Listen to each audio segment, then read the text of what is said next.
Hello friends, नमस्कार। आज मैं आपके सामने राजस्थान की लोक कथा समय समय की हवा लेकर आई हूँ। लोक कथाओं का विषय साधारण होते हुए भी गंभीर और मजबूत होता है और अंत अधिकतर सुख से भरा।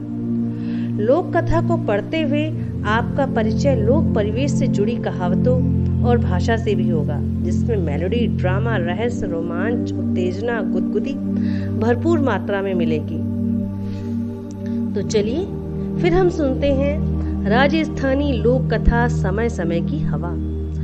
समय की बात समय की हाथ कि किसी समय की गोद में एक सुखी संतोषी गांव बसा हुआ था। अपने अपने घर और अपने अपने दरवाजे होते हुए भी गांव की चौपाल एक थी। सभी घरों के बुजुर्ग और नौजवान बयालू से निपटते ही अलाव के चारों तरफ बैठकर बातें करते थे। पुरानी बातों के झपाटे उड़ाते थे, हंसने की बात सुनकर हंसते, दुख की बात सुनकर आहें भरते।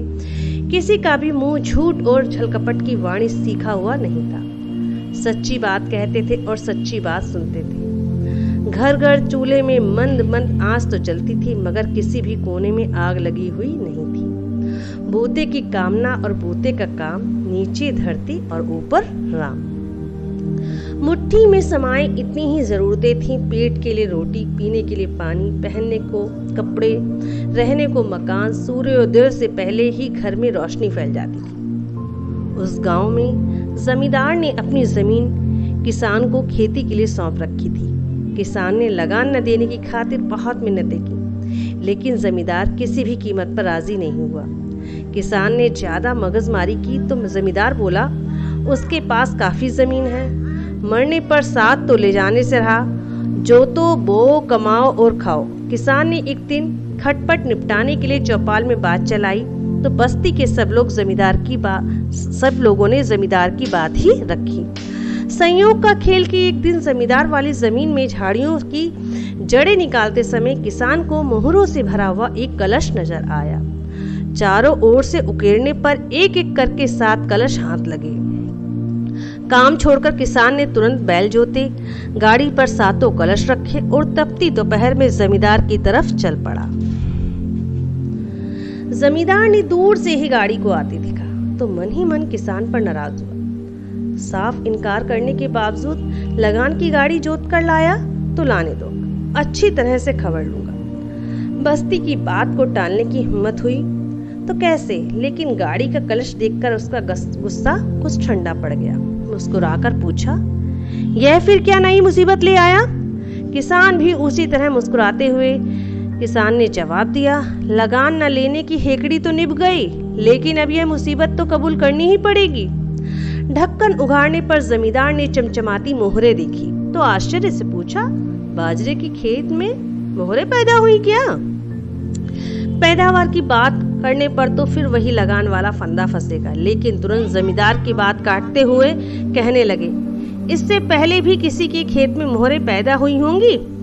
जड़ें निकालते समय वह 7 कलश हाथ लगे, सो कबूल करो। जमींदार की त्योरियां चढ़ गईं। बोला, तेरे हाथ लगे हैं तो तू रख, मेरे यहाँ क्यों लाया? किसान ने भी कड़ाई से जवाब दिया, जमीन तुम्हारी है इसलिए लाया, आंखें दिखाने की जरूरत नहीं है, मुझे काम के लिए देरी हो रही है। शराफत से चुपचाप कलश कबूल करके मेरा फंदा काटो। लगान वाली बात निभ गई सो बहुत है। जमींदार आत्मीयता के स्वर में मीठा उल्हाना देते हुए कहने लगा, देख तू फिर अन्याय की बात कर रहा है। जड़ें निकालते समय कलश तेरे हाथ लगे तो मैं कैसे कबूल कर सकता हूँ? मेरी अक्ल तो अभी तक ठिकाने है, अगर अक्ल ठिकाने होती तो तुरंत ना ही करते। ऐसी अबूझ बात तो कोई बच्चा भी नहीं करता।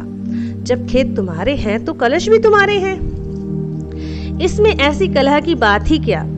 जमींदार व्यंग करते हुए बोला, सारे इलाके की अक्ल का तो अकेला ही इजारेदार दिखता है। ऐसी बेवकूफी की बात सुनकर बस्ती के लोग हंसेंगे, फिर भी पंचायत बैठाने में मेरी ना नहीं है। किसान ने कुछ तड़पते हुए जोर से कहा, तुम्हारी ना क्यों होगी, मेरी ना है। गरीब के साथ कोई न्याय नहीं करता। पंचायती की लायक बात हो तो पंचायती भी कराएं। जमींदार तैश में आकर कहने लगा, तेरे कहने से क्या होता है, कैसे पंचायती की बात नहीं? उस दिन मेरे खेत में तूने कर्चा गड़ा था, अब मेरा पाँव तो बेकार नहीं हुआ, बता चौमासे में मेरे खेत पर काम करते समय तुझ पर बिजली गिरे तो तू मरेगा या मैं? मुझ पर बिजली गिरेगी तो मैं ही मरूंगा। खेत मेरा है, जब तब तुझे मरना चाहिए या मुझे? बता, मेरे खेत में काम करते हुए अगर तुझे सांप काट खाए तो उसका जहर तुझे चढ़ेगा या मुझे? बोल। अब इन उल्टी सीधी पहेलियों में मत उलझाओ। तुम पर अच्छा खासा विश्वास करके मैं यहाँ आया था। मैं जानता हूँ कि पंचायती होने पर मेरे साथ इंसाफ नहीं होगा। तब पंचायती क्यों करवाता है? चुपचाप से कलश अपने घर ले जा। मैं कहीं भी चर्चा नहीं करूंगा। खूब चर्चा करो, मैं किसी से डरता थोड़ी हूँ। उधार लिया हुआ मुंह हो तब भी ऐसी बात करते थोड़ी तो बहुत शर्म आती है। तुम्हारा माल मैं कैसे घर ले जाऊं? ये कलश जाने और तुम जानो। मैं यहीं गाड़ी छोड़कर खेत पर जा रहा हूँ। इतनी देर में तो आधी जड़ें निकाल लेता। खामखा बहस करना मुझे नहीं पोसाता। और यह आखिरी बात कहकर मैं वहां से चल पड़ा। जमींदार ने उसे पुकार कर कहा, देख, बेकार जिद करके मत जा, पछताएगा। कोई बात नहीं। जमींदार का गुस्सा समाया नहीं, पर किसान नहीं माना। तब वह कर ही क्या सकता था। घड़ी डेढ़ घड़ी रात ढलने पर भी अलाव के पास पंचायत जमी। किसान की बातें सुनकर पंचों ने भिड़ते ही उससे सवाल किया, ये कलश अपने आप बाहर आए या तूने खोद कर निकाले? निकाले तो मैंने खोद कर। कलश अपने आप उछलकर बाहर कब आते हैं? पंच मुस्कुराकर कहने लगे, तब तो यह न्याय तेरे अपने मुंह से ही हो गया कि तेरी मेहनत का फल तुझे ही मिलना चाहिए। लेकिन गवार किसान तब भी नहीं माना। पंचों के सामने वही हट करते हुए कहने लगा, लेकिन मेरी जमीन तो मेरी नहीं। दूसरे की जमीन में गड़ा धन लेने के लिए मेरा मन नहीं मानता। पंचों ने कहा, तेरे मन को मनाना हमारे वश में नहीं है। इंसाफ करना हमारे जिम्मे था, जो हमने निपटा दिया। धरती, पानी और हवा पर किसी का कोई हक नहीं होता। अगर तू ऐसा हरिश्चंद्र है, तब दूसरे की जमीन पर बहती हवा में तुझे सांस भी लेना चाहिए। आप फरमाए तो नहीं लूं? पंचों ने कहा, लेकिन हम ऐसी उल्टी बातें क्यों फरमाएं? हमारा कहना मान। जब तक गाड़ने वाले का पता नहीं चले तब तक तू अमानत को संभाल कर रख। यह अमानत मेरे किस काम की? यह तो नींद बेचकर जागरण मोल लेना है। भगवान जाने किसने क्या आस करके ये मोहरे गाड़ी होंगी। या तो दूध और पानी का पानी करो, वरना मुझे ये कलश राज्य के खजाने में जमा कराने पड़ेंगे। पंचों ने कहा, हमने तो अपनी समझ के अनुसार जो इंसाफ करना था सो कर दिया। तू ना माने तो तेरी मर्जी। तब किसान चटकते हुए बोला, जब इंसाफ का रास्ता ही नहीं जानते तो इंसाफ करने के लिए मुंह धोते ही क्यों हो? उसके बाद जिद्दी किसान सीधा राज दरबार पहुंचा। ध्यान से सारी बात सुनने के बाद राजा ने कहा, जान माल की रक्षा के लिए मैं राजा बना, तब तेरा माल छीनने का मुझे अधिकार ही क्या है? तूने बेकार ही जूते घिसे। गांव के पंचों ने तेरे साथ बेइंसाफी नहीं की। तू खुशी खुशी कलश अपने घर ले जा, तेरी मेहनत और तेरा ही फल। राजा के मुंह से यह न्याय सुनकर किसान का मुंह फीका पड़ गया। वह कुछ दूसरी आस लेकर आया था। धीमे सुर में कहने लगा, आपका यह आदेश तो मैं हरगिज नहीं मानूंगा। और इन मोहरों का मैं क्या करूं? बेकार जगह घेरेंगी। आप नाराज ना हो तो मैं पंचों के सामने उसी जगह यह सातों कलश वापस गाड़ दूं। उस वक्त की गोद में जैसी प्रजा थी वैसे ही उसका राजा था। होठों पर मुस्कुराहट छितराते कहने लगा, जैसी तेरी मंशा। आखिर उस किसान की जो मंशा थी वही हुआ। तीसरे दिन सूर्योदय के वक्त बस्ती के लोग खड़े देखते रहे और उसने अपने हाथों उसी जगह कलश वापस गहरे में गाड़ दिए। उसके बाद वक्त की ढलान पर वक्त की हवा निरंतर बिना सांस लिए बहती ही गई। हवा के उन थपेड़ों में न जाने वह किसान रहा, न वह बस्ती रही, न वे लोग रहे और न वह राजा रहा। वक्त की गोद में नई पीढ़ी अवतरित हुई। नया राजा, नए ही पंच, नई पीढ़ी और नया ही खून।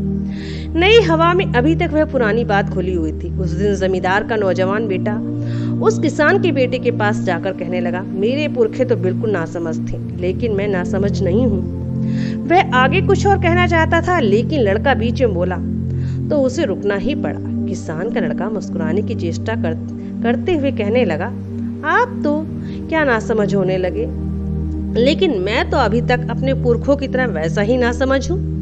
हाँ, तू नासमझ है सो तो मैं जानता ही हूँ। तभी मेरे खेत में गड़े हुए कलश तू मुझसे बगैर पूछे छुपाकर रात को घर ले आया। किसान के बेटे ने मन ही मन सोचा, ये हजरत खेत की जमीन टटोल कर आए हैं लगता है। वह कलश हो तो मिले। सुमच सूझी जो 7 दिन पहले सारे कलश घर ले आया, नहीं तो आज एक मोहर भी हाथ ना लगती। अब दबने से बात बिगड़ जाएगी। निसंकोच बोला, क्यों? इसमें पूछने की क्या बात है? खेत कोई मुफ्त में नहीं जोतता, तीसरे हिस्से का लगान चुकाता हूँ। जड़ें निकालते समय अगर सांप काट खाता तो मेरे बच्चे यकीनन यतीम होते। आपका कुछ भी नहीं बिगड़ता। अपनी मेहनत से खोदा धन अपने घर लाया हूँ, इसमें छुपाने की क्या बात है? दोनों में परस्पर बहुत दाताकशी हुई, लेकिन जमींदार के लड़के की कुछ दाल नहीं गली। आखिर धमकी देते हुए बोला, मैं भी देखता हूँ मेरे खेत में गड़ा धन तुझे कैसे पचता है। पचना वचना क्या ठाकुर, वह तो पच गया। दूसरे के माल की आस करने से काम नहीं चलता, आखिर तो पसीने की कमाई से ही पार पड़ेगा। लाल पीली आंखें निकालते हुए बस्ती के लोगों के सामने चिल्लाया। पंचों ने सोचा ऐसी शानदार पंचायती तो मुश्किल से ही हाथ लगती है। काफी दिनों तक आते और उंगलियां चिकनी रहेंगी। जमींदार के लड़के ने पंचों को घर बुलाकर काफी खातिर तवज्जो की। किसान के बेटे को पता चला तो उसने भी पंचों को अपने घर बुलाया और उनकी मुट्ठियां गर्म की। पंचों की राय फिर बदल गई। रात को नित पंचायत जुड़ती, आधी रात ढलने तक खूब थूक उछलता। गांव में 2 दल बन गए, आधे पंच खेत के मालिक के साथ और आधे किसान के साथ। सूत उलझा तो उलझा, लेकिन पंचों की मौज में किसी तरह की कोई कमी नहीं आई। काफी दिनों तक सिर खपाने के बाद पंचों ने लगान के हिस्से माफिक मोहरे बांटने का फैसला किया, लेकिन किसान का बेटा नहीं माना। उसके पास सूरज के टुकड़ों की ताकत थी। उसने फिर पंचों को अपने पास बुलाकर शानदार आवभगत की। यकायक जमींदार के हिमायती फिसल गए। बेहाड़ की जवान इधर से उधर मुड़ गई। बेचारे जमींदार ने खर्च खाते के बावजूद सब्र किया। वक्त की हवा फिर से अपनी मस्ती में खूब बही। गाछ बिरछों के अनेक पात छड़े, अनेक कोंपले फूटी, नए अंकुर उगे। अनगिनत नदियों का पानी समुद्र में इकट्ठा हुआ। सूरज असंख्य उदित हुए, चोटी पर चढ़े और अस्त हो गए। फिर एक पीढ़ी ठिकाने लगी। नई पीढ़ी का नया खून नसों के भीतर उल्टी छाती चढ़ने लगा। नई हवा में अभी तक पुरानी बातें घुली हुई थी। जमींदार का नौजवान दिलेर पोता नंगी तलवार लेकर किसान के घर पहुंचा। किसान का पोता भी ललकार सुनकर हाथ में फरसा लिए बाहर आया। कहा सुनी से जब निपटारा नहीं हुआ तो जमींदार के पोते ने एड़ी से चोटी तक आग लग गई। पंजे के बल उचककर किसान के गले पर भरपूर वार किया। लपक कर सपाक से गले के पास तलवार फिसल गई और कटा मुंड पैरों में आ गिर गया। भाभी की चित्कार सुनकर मझला और छोटा भाई बाड़े से दौड़े आए। दोनों के हाथों में 2 लंबे तड़े थे। नौजवान जमींदार के गले में मझले भाई ने तड़ा फंसाकर जोर से झटका दिया तो उसका आधा गला लटक कर कट गया। खून की फुहार से सारा बदन सराबोर होने लगा। उस गांव की धरती पर पहली दफा पसीने की जगह खून की आकृति चित्रित हुई। गांव के पंच सरपंच शामिल होकर राजा की शरण में पहुंचे। गड़े धन की बात सुनते ही राजा को गुस्सा आ गया। पंचों ने इतने दिनों तक भेद छुपा कर क्यों रखा? गड़ा धन तो राजा का होता है।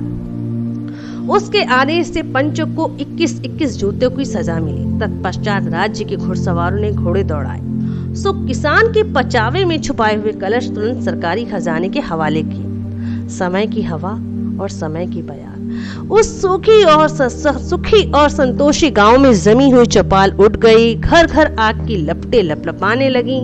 भगवान जाने वह आग कब बुझेगी भी कि नहीं। समय की बात समय के हाथ। और ये लोक कथा अभी तक समाप्त नहीं हुई है, यह लगातार चली आ रही है कि मनुष्य कितना स्वार्थी हो गया। पहले जिसका खेत था उसने मोहरे लेने से मना कर दिया, जिसने मोहरे निकाली उसने लेने से मना किया और राजा ने भी मोहरे लेने से मना कर दिया। लेकिन उन्हीं मोहरों के खातिर एक घर बर्बाद हो गया।